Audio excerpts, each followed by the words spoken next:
اس میں اکیلے چلتے ہوئے مجھے ہمیشہ ایسے لگتا تھا جیسے میں بندوق کی نالی میں چلا جا رہا ہوں، اور جوں ہی میں اس کے دہانے سے باہر نکلوں گا زور سے ٹھائیں ہوگا اور میں مر جاؤں گا۔ مگر شام کے وقت کوئی نہ کوئی راہگیر اس گلی میں ضرور مل جاتا اور میری جان بچ جاتی۔ ان آنے جانے والوں میں کبھی کبھار ایک سفید مونچھوں والا لمبا سا آدمی بھی ہوتا جس کی شکل 12 ماہ والے ملکھی سے بہت ملتی تھی۔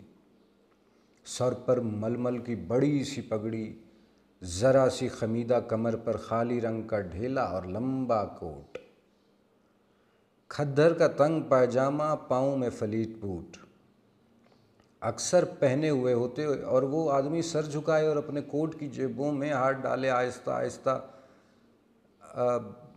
اس سے باتیں کرتا۔ جب وہ میرے برابر آتے تو لڑکا میری طرف دیکھتا اور میں اس کی طرف، اور پھر ایک سانحہ ٹھٹکے بغیر گردنوں کو ذرا ذرا موڑتے ہم اپنی اپنی راہ چلے جاتے۔ ایک دن جب میں اور میرا بھائی ٹھٹھیاں کے جوہر سے مچھلیاں پکڑنے کی ناکام کوشش کے بعد قصبہ کو واپس آ رہے تھے تو نہر کے پل پر یہی آدمی اپنی پگڑی گود میں ڈالے بیٹھا تھا، اور اس کی سفید چٹیا میلی مرغی کے پر کی طرح اس کے سر سے چپکی ہوئی تھی۔ اس کے قریب سے گزرتے ہوئے میرے بھائی نے ماتھے پر ہاتھ رکھ کر زور سے کہا، داؤ جی سلام۔ اور داؤ جی نے سر ہلا کر جواب دیا، جیتے رہو۔ یہ جان کر کہ میرا بھائی اس سے واقف ہے میں بے حد خوش ہوا، اور تھوڑی دیر میں اپنی منحنی آواز میں چلایا، داؤ جی سلام۔ جیتے رہو جیتے رہو، انہوں نے دونوں ہاتھ اوپر اٹھا کر کہا، اور میرے بھائی نے پٹاخ سے مجھے زناٹے کا ایک تھپڑ دیا۔ شیخی خورے کتے، وہ چیخا، جب میں نے سلام کر دیا تو تیری کیا ضرورت رہ گئی تھی؟ ہر بات میں اپنی ٹانگ پھنساتا ہے کمینہ۔ بھلا کون ہے وہ؟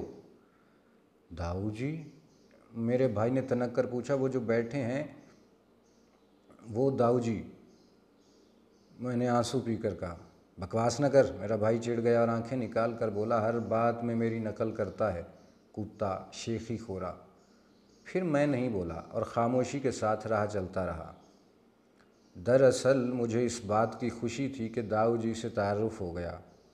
اس کا رنج نہ تھا کہ بھائی نے مجھے تھپڑ کیوں مارا، وہ تو اس کی عادت ہی تھی، بڑا تھا نا، اس لیے ہر بات میں اپنی شیخی بگھارتا تھا۔ داؤ جی سے الیک سلیک تو ہو ہی گئی تھی، اسی لیے میں کوشش کر کے گلی سے اس وقت گزرنے لگا جب وہ آ جا رہے ہوں۔ انہیں سلام کر کے بڑا مزہ آتا تھا، اور جواب پا کر اس سے بھی زیادہ۔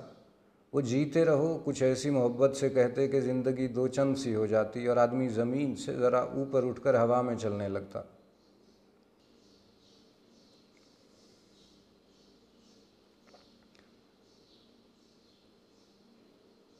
سلام کا یہ سلسلہ کوئی سال بھر یوں ہی چلتا رہا، اور اس اثنا میں مجھے اس قدر معلوم ہو سکا کہ داؤ جی گیورنگی کھڑکیوں والے مکان میں رہتے ہیں اور چھوٹا سا لڑکا ان کا بیٹا ہے۔ میں نے اپنے بھائی سے ان کے متعلق کچھ اور بھی پوچھنا چاہا، مگر وہ بڑا سخت آدمی تھا اور میری چھوٹی چھوٹی بات پر چڑ جاتا تھا۔ میرے ہر سوال کے جواب میں اس کے پاس گھڑے گھڑائے 2 فقرے ہوتے تھے، تجھے کیا اور بکواس نہ کر۔ مگر خدا کا شکر ہے میرے تجسس کا یہ سلسلہ زیادہ دیر نہ چلا۔ اسلامیہ پرائمری سکول سے 4تھی پاس کر کے میں ایم بی ہائی سکول کی 5ویں جماعت میں داخل ہوا تو وہی داؤ جی کا لڑکا میرا ہم جماعت نکلا۔ اس کی مدد سے اور اپنے بھائی کا احسان اٹھائے بغیر میں یہ جان گیا کہ داؤ جی کھتری تھے اور قصبہ کی منصفی میں عرضی نویسی کا کام کرتے تھے۔ لڑکے کا نام امی چند تھا اور وہ جماعت میں سب سے زیادہ ہوشیار تھا۔ اس کی پگڑی کلاس بھر میں سب سے بڑی تھی اور چہرہ بلی کی طرح چھوٹا۔ چند لڑکے اسے میاؤں کہتے تھے اور باقی نیولا کہہ کر پکارتے تھے، مگر میں داؤ جی کی وجہ سے اسے اس کے اصلی نام سے ہی پکارتا تھا، اس لیے وہ میرا دوست بھی بن گیا۔ اور ہم نے ایک دوسرے کو نشانیاں دے کر پکے یار بننے کا وعدہ کر لیا۔ گرمیوں کی چھٹیاں شروع ہونے میں کوئی 1 ہفتہ ہوگا جب میں امی چند کے ساتھ پہلی مرتبہ اس کے گھر گیا۔ وہ گرمیوں کی ایک جھلسا دینے والی دوپہر تھی، لیکن شیخ چلی کی کہانیاں حاصل کرنے کا شوق مجھ پر بھوت بن کر سوار تھا، اور میں بھوک اور دھوپ دونوں سے بے پرواہ ہو کر اسکول سے سیدھا اس کے ساتھ چل دیا۔ امی چند کا گھر چھوٹا سا تھا لیکن بہت ہی صاف ستھرا اور روشن۔ پیتل کی کیلوں والے دروازے کے بعد ذرا سی ڈیوڑی، آگے مستطیل صحن، سامنے سرخ رنگ کا برآمدہ اور اس کے پیچھے اتنا ہی بڑا کمرہ۔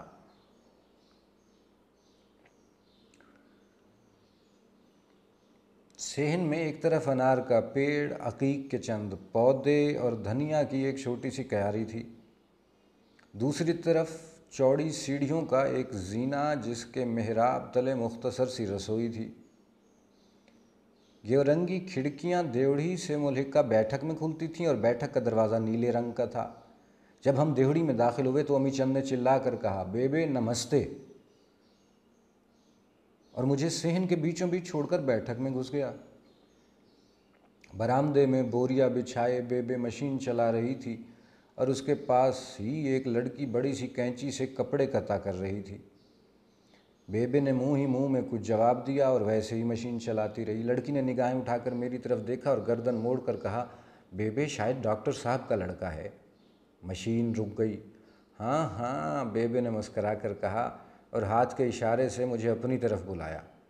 میں جزدان کی رسی مروڑتا اور ٹیڑھے پاؤں دھرتا برآمدے کے ستون کے ساتھ آ لگا۔ کیا نام ہے تمہارا؟ بیبے نے چمکار کر پوچھا۔ میں نے نگاہیں جھکا کر آہستہ سے اپنا نام بتا دیا۔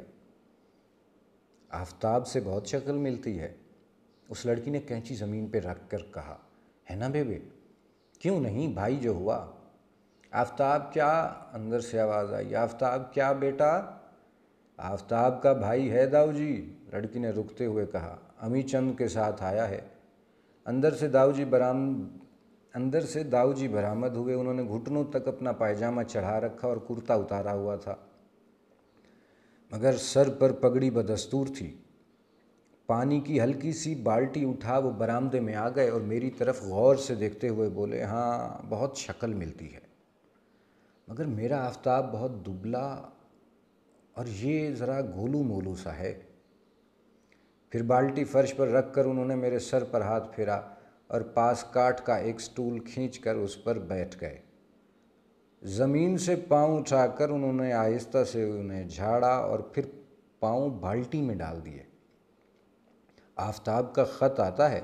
انہوں نے بالٹی سے پانی کے چلو بھر بھر ٹانگوں پر ڈالتے ہوئے پوچھا۔ آتا ہے جی، میں نے ہولے سے کہا، پرسوں آیا تھا۔ کیا لکھتا ہے؟ پتہ نہیں جی، ابا جی کو پتہ ہوگا۔ اچھا، انہوں نے سر ہلا کر کہا، تو ابا جی سے پوچھا کرنا، جو پوچھتا نہیں اسے کسی بھی بات کا علم نہیں ہوتا۔ میں چپ رہا۔ تھوڑی دیر انہوں نے ویسے ہی چلو ڈالتے ہوئے پوچھا، کون سا سپارہ پڑھ رہے ہو؟ چوتھا، میں نے وثوق سے جواب دیا۔ کیا نام ہے تیسرے سپارے کا؟ انہوں نے پوچھا۔ جی نہیں پتہ، میری آواز پھر ڈوب گئی۔ تلکور رسل، انہوں نے پانی سے ہاتھ باہر نکال کر کہا۔ پھر تھوڑی دیر بعد وہ ہاتھ جھٹکتے اور ہوا میں لہراتے رہے۔ بیبے مشین چلاتی رہی اور وہ لڑکی نعمت خانے سے روٹی نکال کر برآمدے کی چوکی پر لگانے لگی اور میں جزدان کی ڈوری کو کھولتا لپیٹتا رہا۔ امی چند ابھی تک بیٹھک کے اندر ہی تھا اور میں ستون کے ساتھ جھینپ کر عمیق گہرائیوں میں اترتا جا رہا تھا۔ ماً داؤ جی نے نگاہیں میری طرف پھیر کر کہا، سورہ فاتحہ سناؤ۔ مجھے نہیں آتی جی، میں نے شرمندہ ہو کر کہا۔ انہوں نے حیرانی سے میری طرف دیکھ کر پوچھا، الحمدللہ بھی نہیں جانتے؟ الحمدللہ تو جانتا ہوں جی، میں نے جلدی سے کہا۔ وہ ذرا مسکرائے اور گویا اپنے آپ سے کہنے لگے، ایک ہی بات ہے، ایک ہی بات ہے۔ پھر انہوں نے سر کے اشارے سے کہا، سناؤ۔ جب میں سنانے لگا تو انہوں نے اپنا پائجامہ گھٹنوں سے نیچے کر لیا اور پگڑی کا شملہ چوڑا کر کے کندھوں پر ڈال دیا۔ اور جب میں نے ولضالین کہا تو میرے ساتھ انہوں نے بھی آمین کہا۔ مجھے خیال ہوا کہ وہ ابھی اٹھ کر مجھے کچھ انعام دیں گے، کیونکہ پہلی مرتبہ جب میں نے اپنے تایا جی کو الحمدللہ سنائی تھی تو انہوں نے بھی ایسے ہی آمین کہا تھا اور ساتھ ہی 1 روپیہ بھی مجھے انعام میں دیا تھا، مگر داؤ جی اسی طرح بیٹھے رہے، بالکل پتھر ہو گئے تھے۔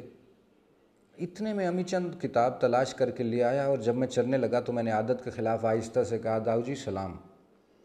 انہوں نے ویسے ہی ڈوبے ڈوبے ہولے سے جواب دیا، جیتے رہو۔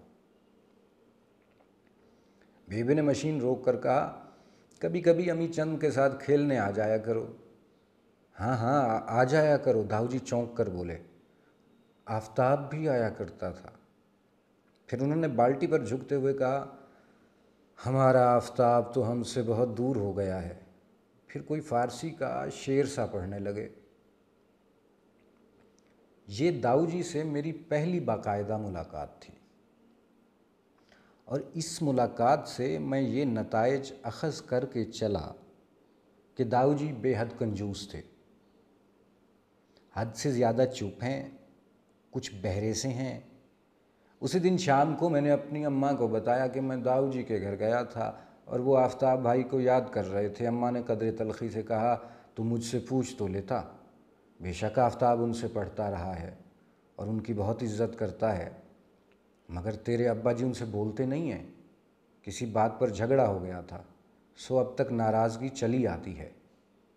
اگر انہیں پتہ چل گیا کہ تو ان کے ہاں گیا تھا تو وہ خفا ہوں گے۔ پھر اماں نے ہمدرد بن کر کہا، اپنے ابا سے اس کا ذکر نہ کرنا۔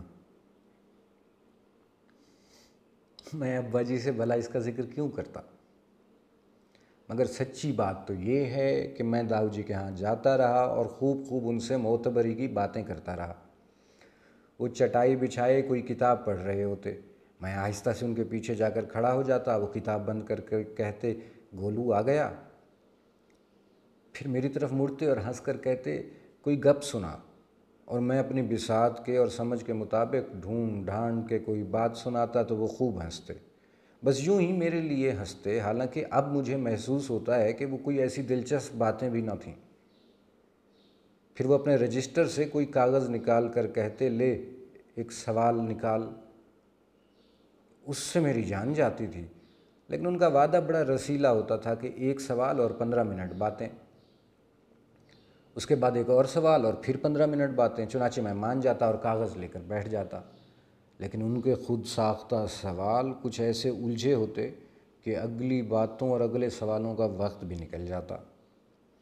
اگر خوش قسمتی سے سوال جلد حل ہو جاتا تو وہ چٹائی کو ہاتھ لگا کر پوچھتے، یہ کیا ہے؟ چٹائی؟ میں منہ پھاڑ کر جواب دیتا، ہوں۔ وہ سر ہلا کر کہتے، فارسی میں بتاؤ۔ تو میں تنک کر جواب دیتا، لو جی ہمیں کوئی فارسی پڑھائی جاتی ہے؟ اس پر وہ چمکار کر کہتے، میں جو پڑھاتا ہوں گولو، میں جو سکھاتا ہوں، سنو، فارسی میں بوریا، عربی میں حسیر۔ میں شرارت سے ہاتھ جوڑ کر کہتا، بخشو جی بخشو، فارسی بھی اور عربی بھی میں نہیں پڑھتا، مجھے معاف کرو۔ مگر وہ سنی انسنی ایک کر کے کہے جاتے، فارسی بوریا عربی حسیر، فارسی بوریا عربی حسیر، اور پھر کوئی چاہے اپنے کانوں میں سیسا بھر لیتا، داؤ جی کے الفاظ گھستے چلے جاتے تھے۔ امی چند کتابوں کا کیڑا تھا، سارا دن بیٹھک میں بیٹھا لکھتا پڑھتا رہتا تھا۔ داؤ جی اس کے اوقات میں مخل نہ ہوتے تھے، لیکن ان کے داؤ امی چند پر بھی داؤ جی اس کے اوقات میں مخل نہ ہوتے تھے، لیکن ان کے داؤ امی چند پر بھی برابر ہوتے تھے۔ وہ اپنی نشست سے اٹھ کر گھڑے سے پانی پیتا اور داؤ جی نے کتاب سے نگاہیں اٹھا کر پوچھا، بیٹا ڈو کا نام کیا ہے؟ اس نے گلاس کے ساتھ منہ لگائے لگائے ڈیڈ کہا اور پھر گلاس گھڑونجی تلے پھینک کر اپنے کمرے میں آ گیا۔ داؤ جی پھر پڑھنے میں مصروف ہو گئے۔ گھر میں ان کو اپنی بڑی بیٹی سے بہت پیار تھا۔ ہم سب اسے بی بی کہہ کر پکارتے تھے۔ اکیلے داؤ جی نے اس کا نام قرت رکھا ہوا تھا۔ اکثر بیٹھے بیٹھے ہانک لگا کر کہتے، قرت بیٹی یہ کینچی تیرے ہاتھ سے کب چھوٹے گی، اور وہ اس کے جواب میں مسکرا کر خاموش ہو جاتی۔ بیبے کو اس نام سے بڑی چڑ تھی۔ وہ چیخ کر جواب دیتی، تم نے اس کا نام قرت رکھ کر اس کے بھاگ میں کرتے سینے لکھوا دیے ہیں۔ منہ اچھا نہ ہو تو شب تو اچھے نکالنے چاہیے۔ اور داؤ جی ایک لمبی سانس لے کر کہتے، جاہل اس کا مطلب کیا جانے۔ اس پر بیبے کا غصہ چمک اٹھتا اور اس کے منہ میں جو کچھ آتا وہ کہتی چلی جاتی، پہلے کوسنے، پھر بد دعائیں اور آخر میں گالیوں پر اتر آتی۔ بی بی روکتی تو داؤ جی کہتے، ہوائیں چلنے کو ہوتی ہیں بیٹا، اور گالیاں برسنے کو۔ تم انہیں روکو مت، انہیں ٹوکو مت۔ پھر وہ اپنی کتابیں سمیٹتے اور اپنا محبوب حصیر اٹھا کر چپکے سے سیڑھیوں پر چڑھ جاتے۔ نویں جماعت کے شروع سے ہی مجھے ایک بری عادت پڑ گئی تھی، اور اس بری عادت نے عجیب گل کھلائے۔ حکیم علی احمد مرحوم ہمارے قصبے کے ایک ہی حکیم تھے۔ علاج معالجہ سے ان کو کچھ ایسی دلچسپی نہ تھی، لیکن باتیں بڑی مزیدار سناتے تھے۔ اولیاؤں کے تذکرے، جنوں بھوتوں کی کہانیاں، حضرت سلیمان اور ملکہ سبا کی گھریلو زندگی کی داستانیں ان کے تیر بہدف ٹوٹکے تھے۔ ان کے تنگ و تاریک مطب میں معجون کے چند ڈبوں، شربت کی 10-15 بوتلوں اور 2 آتشی شیشوں کے سوا اور کچھ نہ تھا۔ دواؤں کے علاوہ وہ اپنی طلسماتی تقریر اور حضرت سلیمان کے خاص صدری تعویذوں سے مریض کا علاج کیا کرتے تھے۔ انہی باتوں کے لیے دور دراز گاؤں کے مریض ان کے پاس کھینچے چلے آتے اور فیض یاب ہو کر جاتے۔ ہفتہ 2 ہفتہ کی صحبت میں میرا ان کے ساتھ ایک معاہدہ ہو گیا۔ میں اپنے ہسپتال سے ان کے لیے خالی بوتلیں اور شیشیاں چرا کے لاتا، اور اس کے بدلے میں وہ مجھے داستان امیر حمزہ کی جلدیں پڑھنے کے لیے دیا کرتے۔ یہ کتابیں کچھ ایسی دلچسپ تھیں کہ میں رات بھر اپنے بستر میں دبک کر انہیں پڑھا کرتا اور صبح دیر تک سویا رہتا۔ اماں میرے اس رویے سے سخت نالاں تھیں۔ ابا جی کو میری صحت برباد ہونے کا خطرہ لاحق تھا، لیکن میں نے ان کو بتا دیا تھا کہ چاہے جان چلی جائے اب کے 10ویں میں وظیفہ ضرور حاصل کروں گا۔ رات طلسم ہوش ربا کے ایوانوں میں بسر ہوتی اور دن بینچ پر کھڑے ہو کر۔ سہمائی امتحان میں فیل ہوتے ہوتے بچا، ششماہی میں بیمار ہو گیا، اور سالانہ امتحان کے موقع پر ہم حکیم جی کی مدد سے ماسٹروں سے مل ملا کر پاس ہو گیا۔ 10ویں میں سندلی نامہ، فسانہ آزاد اور الف لیلہ کے ساتھ ساتھ یہ چلتا تھا۔ میں فسانہ آزاد 10ویں میں سندلی نامہ، فسانہ آزاد اور الف لیلہ ساتھ ساتھ چلتے تھے۔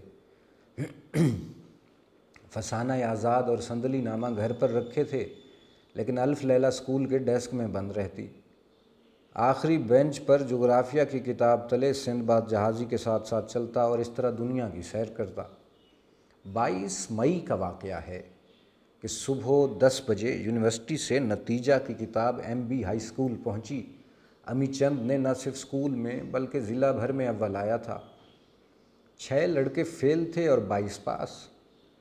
حکیم جی کا جادو یونیورسٹی پر نہ چل سکا، اور پنجاب کی جابر دانشگاہ نے میرا نام بھی ان 6 لڑکوں میں شامل کر دیا۔ اسی شام قبلہ گاہی نے بیت سے میری پٹائی کی اور گھر سے باہر نکال دیا۔ میں ہسپتال کے راہٹ کی گدی پر آ بیٹھا اور رات گئے تک سوچتا رہا کہ اب کیا کرنا چاہیے، کدھر جانا چاہیے۔ خدا کا ملک تنگ نہیں تھا، اور میں عمر و عیار کے ہتھ کنڈوں اور سندھ باد جہازی کے تمام طریقوں سے واقف تھا، مگر پھر بھی کوئی راہ سجھائی نہ دیتی تھی۔ کوئی 2-3 گھنٹے اسی طرح ساکت و جامد اس گدی پر بیٹھا زیست کرنے کی راہیں سوچتا رہا۔ اتنے میں اماں سفید چادر اوڑھے مجھے ڈھونڈتی ڈھونڈتی ادھر آ گئیں اور ابا جی سے معافی لینے کا وعدہ کر کے مجھے پھر گھر لے گئیں۔ مجھے معافی وافی سے کوئی دلچسپی نہیں تھی، مجھے تو بس ایک رات ان کے ہاں گزارنی تھی اور صبح سویرے اپنے سفر پر روانہ ہونا تھا۔ چنانچہ میں آرام سے ان کے ساتھ جا کر حسب معمول اپنے بستر پر دراز ہو گیا۔ اگلے دن میرے فیل ہونے والے ساتھیوں میں سے خوشیا، کوڈو اور دیسو یب یب مسجد کے پچھواڑے ٹال کے پاس بیٹھے مل گئے۔ وہ لاہور جا کر بزنس کرنے کا پروگرام بنا رہے تھے۔ دیسو یب یب نے مجھے بتایا لاہور میں بڑا بزنس ہے، کیونکہ اس کے بھایا جی اکثر اپنے دوست فتح چند کے ٹھیکوں کا ذکر کیا کرتے تھے، جس نے سال کے اندر اندر 2 کاریں خرید لی تھیں۔ میں نے ان سے بزنس کی نوعیت کے بارے میں پوچھا تو دیسو یب یب نے کہا لاہور میں ہر طرح کا بزنس مل جاتا ہے، بس ایک دفتر ہونا چاہیے اور اس کے سامنے بڑا سا سائن بورڈ۔ سائن بورڈ دیکھ کر لوگ خود ہی بزنس دے جاتے ہیں۔ اس وقت بزنس سے مراد وہ کرنسی نوٹ لے رہا تھا۔ میں نے ایک مرتبہ پھر وضاحت چاہی تو کوڈو چمک کر بولا، یار دیسو سب جانتا ہے، یہ بتا تو تیار ہے یا نہیں؟ پھر اس نے پلٹ کر دیسو سے پوچھا، انارکلی میں دفتر بنائیں گے نا؟ دیسو نے ذرا سوچ کر کہا، انارکلی میں یا شاہ عالمی میں؟ شاہ عالمی کے باہر اور انارکلی دونوں جگہیں ایک سی ہیں۔ پھر میں نے کہا انارکلی زیادہ مناسب ہے کیونکہ وہ زیادہ مشہور جگہ ہے اور اخباروں میں جتنے بھی اشتہار نکلتے ہیں ان میں انارکلی لاہور لکھا ہوتا ہے۔ چنانچہ یہ طے پایا کہ اگلے دن 2 بجے کی گاڑی سے ہم لاہور روانہ ہو جائیں گے۔ گھر پہنچ کر میں سفر کی تیاری کرنے لگا، بوٹ پالش کر رہا تھا کہ نوکر نے آ کر شرارت سے مسکراتے ہوئے کہا، چلو جی ڈاکٹر صاحب بلاتے ہیں۔ کہاں ہیں؟ میں نے برش زمین پر رکھ دیا اور کھڑا ہو گیا۔ ہسپتال میں۔ وہ بدستور مسکرا رہا تھا کیونکہ میری پٹائی کے روز حاضرین میں وہ بھی شامل تھا۔ میں نے ڈرتے ڈرتے برآمدے کی سیڑھیاں چڑھیں، پھر آہستہ سے جالی والا دروازہ کھول کر ابا جی کے کمرے میں داخل ہوا تو وہاں ان کے علاوہ داؤ جی بھی بیٹھے تھے۔ میں نے سہمے سہمے داؤ جی کو سلام کیا اور اس کے جواب میں بڑی دیر کے بعد جیتے رہو کی مانوس دعا سنی۔ ان کو پہچانتے ہو؟ ابا جی نے سختی سے کہا۔ ان کو پہچانتے ہو؟ ابا جی نے سختی سے پوچھا۔ بے شک، میں نے ایک مہذب سیلز مین کی طرح کہا۔ بے شک کے بچے حرام زادے، میں تیری یہ سب نا ڈاکٹر صاحب، داؤ جی نے ہاتھ اوپر اٹھا کر کہا، یہ تو بہت ہی اچھا بچہ ہے، اس کو تو… اور ڈاکٹر صاحب نے بات کاٹ کر تلخی سے کہا، آپ نہیں جانتے منشی جی، اس کمینے نے میری عزت خاک میں ملا دی ہے۔ اب فکر نہ کریں، داؤ جی نے سر جھکائے کہا، یہ ہمارے آفتاب سے بھی زیادہ ذہین ہے۔ اور ایک دن… اب کے ڈاکٹر صاحب کو غصہ آ گیا۔ انہوں نے میز پر ہاتھ مار کر کہا، کیسی بات کرتے ہو منشی جی، یہ آفتاب کے جوتے کی برابری نہیں کر سکتا۔ کرے گا ڈاکٹر صاحب۔ داؤ جی نے اس بات میں سر ہلاتے ہوئے کہا، آپ خاطر جمع رکھیں۔ پھر وہ اپنی کرسی سے اٹھے اور میرے کاندھے پر ہاتھ رکھ کر بولے، میں سیر کو چلتا ہوں، تم بھی میرے ساتھ آؤ، راستے میں باتیں کریں گے۔ ابا جی اسی طرح کرسی پر بیٹھے غصے کے عالم میں اپنا رجسٹر الٹ پلٹ کرتے اور بڑبڑاتے رہے۔ میں نے آہستہ آہستہ چل کر جالی والا دروازہ کھولا تو داؤ جی نے پیچھے مڑ کر کہا، ڈاکٹر صاحب بھول نہ جائیے، ابھی بھجوا دیجیے گا۔ داؤ جی نے مجھے ادھر ادھر گھماتے اور مختلف درختوں کے نام فارسی میں بتاتے نہر کے اسی پل پر لے گئے جہاں پہل میرا ان سے تعارف ہوا تھا۔ اپنی مخصوص نشست پر بیٹھ کر انہوں نے پگڑی اتار کر گود میں ڈالی، سر پر ہاتھ پھیرا اور مجھے سامنے بیٹھنے کا اشارہ کیا۔ پھر انہوں نے آنکھیں بند کر لیں اور کہا، آج سے میں تمہیں پڑھاؤں گا۔ اگر جماعت میں اول نہ لا سکا تو فرسٹ ڈویژن ضرور دلوا دوں گا۔ میرے ہر ارادے میں خداوند تعالیٰ کی مدد شامل حال ہوتی ہے اور اس ہستی نے مجھے اپنی رحمت سے کبھی مایوس نہیں کیا۔ مجھ سے پڑھائی نہ ہوگی؟ میں نے گستاخی سے بات کاٹی۔ تو اور کیا ہوگا گولو؟ انہوں نے مسکرا کر پوچھا۔ میں نے کہا، میں بزنس کروں گا، روپیہ کماؤں گا اور اپنی کار لے کر یہاں ضرور آؤں گا اور پھر دیکھنا۔ اب کے داؤ جی نے میری بات کاٹی اور بڑی محبت سے کہا، خدا ایک چھوڑ تجھے 10 کاریں دے، لیکن ایک ان پڑھ کی کار میں نہ میں بیٹھوں گا نہ ڈاکٹر صاحب۔ میں نے جل کر کہا، مجھے کسی کی پرواہ نہیں، ڈاکٹر صاحب اپنے گھر راضی، میں اپنے یہاں خوش۔ انہوں نے حیران ہو کر پوچھا میری بھی پرواہ نہیں؟ میں کچھ کہنے ہی والا تھا کہ وہ دکھی سے ہو گئے اور بار بار پوچھنے لگے میری بھی پرواہ نہیں؟ او گولو، میری بھی پرواہ نہیں؟ مجھے ان کے لہجے پر ترس آنے لگا۔ میں نے آہستہ سے کہا آپ کی تو ہے مگر انہوں نے میری بات نہ سنی اور کہنے لگے اگر اپنے حضرت کے سامنے میرے منہ سے ایسی بات نکل جاتی، اگر یہ کلمہ کفر میں کہتا تو انہوں نے فوراً پگڑی اٹھا کر سر پر رکھ لی اور ہاتھ جوڑ کر کہنے لگے میں حضور کے دربار کا ایک ادنا کتا، میں حضرت مولانا کی خاک کے پاس سے بدتر بندہ ہو کر آقا سے یہ کہتا لعنت کا طوق نہ پہنتا، خاندان ابو جہل کا خانوادہ اور آقا کی ایک نظر، ایک کرم، حضرت کا ایک اشارہ، حضور نے چنتو کو منشی رام بنا دیا۔ لوگ کہتے ہیں منشی جی، میں کہتا ہوں رحمت اللہ علیہ کا کفش بردار۔ لوگ سمجھتے ہیں داؤ جی کبھی ہاتھ جوڑتے، کبھی سر جھکاتے، کبھی انگلیاں چوم کر آنکھوں کو لگاتے اور بیچ بیچ میں فارسی کے اشعار پڑھتے جاتے۔ میں کچھ پریشان سا، پشیمان سا ان کا زانو چھو کر آہستہ آہستہ کہہ رہا تھا داؤ جی اور داؤ جی میرے آقا، میرے مولا، میرے مرشد کا وظیفہ کیے جاتے۔ جب جذب کا یہ عالم دور ہوا تو نگاہیں اوپر اٹھا کر بولے کیا اچھا موسم ہے، دن بھر دھوپ پڑتی ہے تو خوشگوار شاموں کا نزول ہوتا ہے۔ پھر وہ پل کی دیوار سے اٹھے اور بولے چلو اب چلیں، بازار سے تھوڑا سودا خریدنا ہے۔ میں جیسا سرکش و بدمزاج بن کر ان کے ساتھ آیا تھا اس سے کہیں زیادہ منفعل اور خجل ان کے ساتھ لوٹا۔ گھم سے پنساری یعنی دیسو یب یب کے باپ کی دکان سے انہوں نے گھریلو ضرورت کی چند چیزیں خریدیں اور لفافے گود میں اٹھا کر چل دیے۔ میں بار بار ان سے لفافے لینے کی کوشش کرتا مگر ہمت نہ پڑتی۔ ایک عجیب سی شرم، ایک انوکھی سی ہچکچاہٹ مانے تھی اور اسی تامل اور جھجک میں ڈوبتا ابھرتا ان کے گھر پہنچ گیا۔ وہاں پہنچ کر یہ بھید کھلا کہ میں اب انہی کے ہاں سویا کروں گا اور وہیں پڑھا کروں گا، کیونکہ میرا بستر مجھ سے پہلے ہی وہاں پہنچا ہوا تھا اور اس کے پاس وہاں پہنچ کر یہ بھید کھلا کہ اب میں انہی کے ہاں سویا کروں گا اور وہیں پڑھا کروں گا، کیونکہ میرا بستر مجھ سے پہلے ہی وہاں پہنچا ہوا تھا اور اس کے پاس ہی ہمارے یہاں سے بھیجی ہوئی ایک ہریکین لالٹین بھی رکھی تھی۔